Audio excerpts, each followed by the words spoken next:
झंडा टांगता है। जब चुनाव की बारी आती है तो यह चाहे एनडीए का नेता हो, चाहे महागठबंधन का नेता हो, वह बालू माफिया, गिट्टी माफिया, भट्टी माफिया, अपराधी किस्म के लोगों को पैसा के बदौलत टिकट बांटता है और लोगों को बीच में जाता है और बाद में जनता से वैसा प्रतिनिधि नहीं मिलता है। वही स्थिति है कि अरवल विधानसभा क्षेत्र हो चाहे कुर्था विधानसभा क्षेत्र हो, यहाँ खास करके जो हमेशा 15-15 साल से यहाँ का बाहरी का जो नेता है वह बाहरी के लोगों को कैंडिडेट बनाकर अरवल विधानसभा और कुर्था विधानसभा को गिरवी रखवाने का काम करता है। एक तरफ नीतीश कुमार लगातार ऐलान कर रहे हैं, 400 से 1100 पेंशन कर दिए, 125 यूनिट बिजली फ्री कर दिए, महिला आरक्षण ला रहे हैं, अब अगली बार सरकार में आएंगे तो 1 करोड़ रोजगार देंगे। तो बिहार की जनता उन पे भरोसा करे कि जन स्वराज पे भरोसा करे? जन स्वराज के सूत्रधार प्रशांत किशोर जी का आज कुर्था विधानसभा क्षेत्र के किंजर में एक सभा रखा गया। वहाँ पे बड़ी सभा को उन्होंने संबोधित किया और बहुत बड़ी बात है कि आज जो है कैसे सभा को संपन्न कर पाए प्रशांत किशोर जी, क्योंकि बीजेपी जो अभी बहुत बड़ी पार्टी के रूप में उभर कर सामने आ रही थी, बिहार बंद का ऐलान कर रही थी, तमाम जगहों पर से वीडियो ही वायरल हुआ। वैसे में बड़ी संख्या में जो है जन स्वराज के समर्थक दूर दूर से लोग पहुंचे, तमाम बसें लगे हुए थे और प्रशांत किशोर ने भी कई घंटों का यहाँ पर भाषण दिया। क्या नाम हुआ सर आपका? मेरा नाम है रंजय कुमार और मैं प्रदेश कोर कमेटी का सदस्य हूँ, अरवल विधानसभा का संभावित प्रत्याशी हूँ और यही मेरा परिचय है। अच्छा, क्या इस सभा को क्यों रखा गया था यहाँ?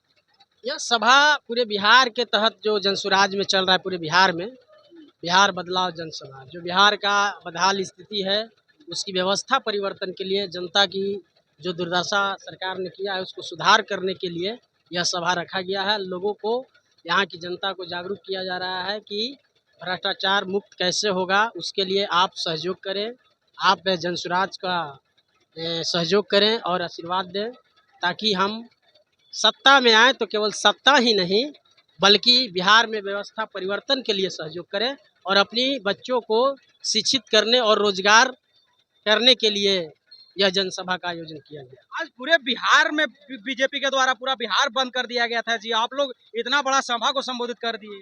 देखिए, बिहार में या भारत में कोई भी दल कितनी भी बंदी कर ले, कितनी भी रोकने का हथकंडा अपना ले, चाहे आरजेडी का हो, चाहे बीजेपी का हो, चाहे महागठबंधन का हो, चाहे एनडीए का हो, बिहार की जनता जाग चुकी है और बिहार में तीसरा विकल्प जन सुराज आ गया है। जनता ने ठान लिया है कि हमको बदहाल स्थिति से निकलने के लिए, बच्चों को शिक्षित करने के लिए, बच्चों को रोजगार देने के लिए, चाहे जितनी भी कठिनाइयां सामना करने पड़े उस सामना के साथ, बंदी के साथ भी, चाहे बरसात हो या आंधी हो या तूफान हो, जनता ने ठान लिया है कि जन सुराज का सहयोग करेंगे, आशीर्वाद देंगे। एक तरफ नीतीश कुमार लगातार ऐलान कर रहे हैं, 400 से 1100 पेंशन कर दिए, 125 यूनिट बिजली फ्री कर दिए, महिला आरक्षण ला रहे हैं, अब अगली बार सरकार में आएंगे तो 1 करोड़ रोजगार देंगे। तो बिहार की जनता उन पे भरोसा करे कि जन स्वराज पे भरोसा करे? आप ये देख लीजिए कि 15 साल से नीतीश जी 400 के कहाँ लेके 400 क्यों नहीं बढ़ाए हैं, और जब जन सुराज ने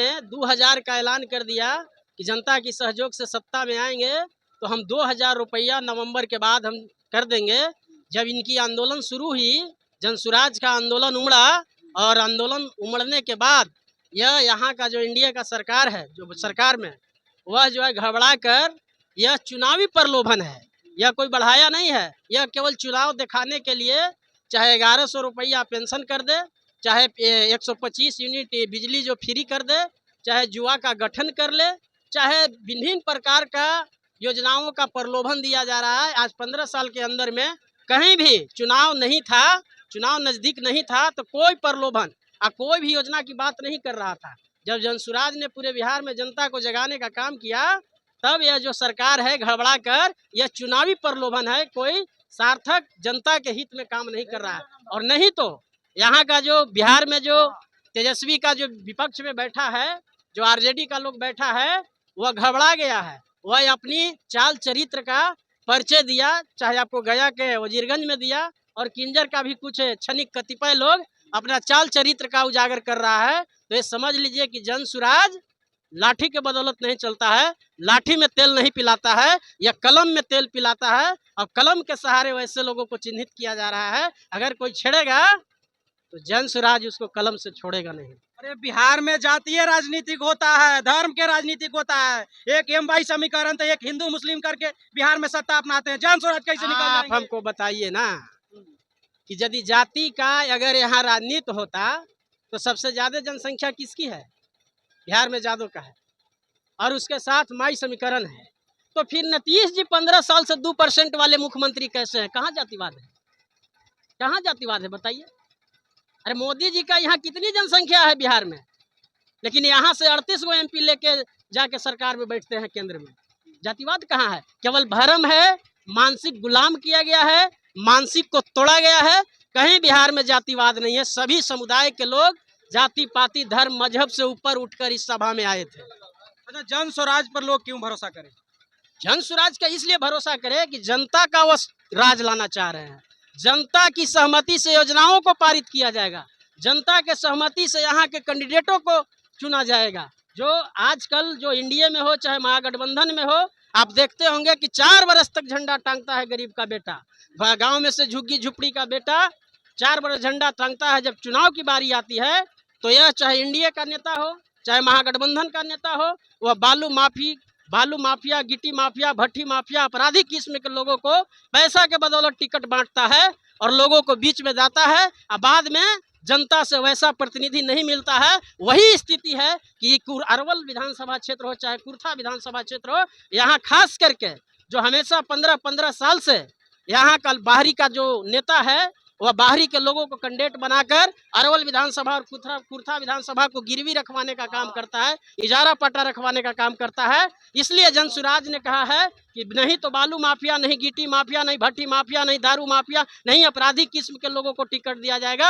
अगर यहाँ का क्षेत्रीय लोगों को ही दिया जाएगा, जो मेहनत करता है, जो झंडा टांगता है, उसकी दिया जाएगा। और यहाँ के जो जुआ प्लान कर रहे हैं उसको रोकने का काम करेगा, बुजुर्गों का 2000 पेंशन देने का काम करेगा, महिलाओं को सस्ता ऋण व्यवस्था कराने का काम करेगा, मनरेगा मजदूरों को अच्छे खेती और अच्छे किस्म के खेती करने के लिए उसको डायरेक्ट जोड़ा जाएगा। और जो फर्जी दारूबंदी कानून जो बना है उसको समाप्त करेगा। और जो गरीब गुरबा का परिवार जो दारू में फर्जी रूप से जेल में सलाखों में लाखों लाख में बंद है, उसको तुरंत 1 घंटा के अंदर में अगर जनता की आशीर्वाद मिला तो 1 घंटा में फर्जी कानून को हटाया जाएगा और गरीब गुरबा का सहयोग करेगा। इसीलिए जनता जो है यहाँ बदलाव चाहता है, यहाँ सहयोग किया है। अब जन स्वराज कितनी सीटें पर कितनी सीटें बिहार में लाने वाली है? लाने वाली नहीं है, जनता का आशीर्वाद है। जन स्वराज 243 विधानसभा पर अकेले लड़ रहा है। अगर किसी भी महागठबंधन हो, चाहे आरजेडी हो, चाहे लोजपा हो, चाहे कांग्रेस हो, चाहे भाजपा हो, चाहे माले हो, चाहे तृणमूल हो, चाहे कोई भी दल हो, अगर उसमें हिम्मत है तो बिहार की धरती पर एक एक करके लड़ ले, जन स्वराज से पीछे नहीं रहेगा। तो यहाँ की जनता बताने का काम करेगा। चलिए, बाकी इस वीडियो के बारे में क्या सोचते हैं कमेंट करके जरूर बताइएगा, और जन स्वराज के इस प्रयास के बारे में आप क्या सोचते हैं वो भी कमेंट करके बताइएगा। जय हिंद, जय बिहार।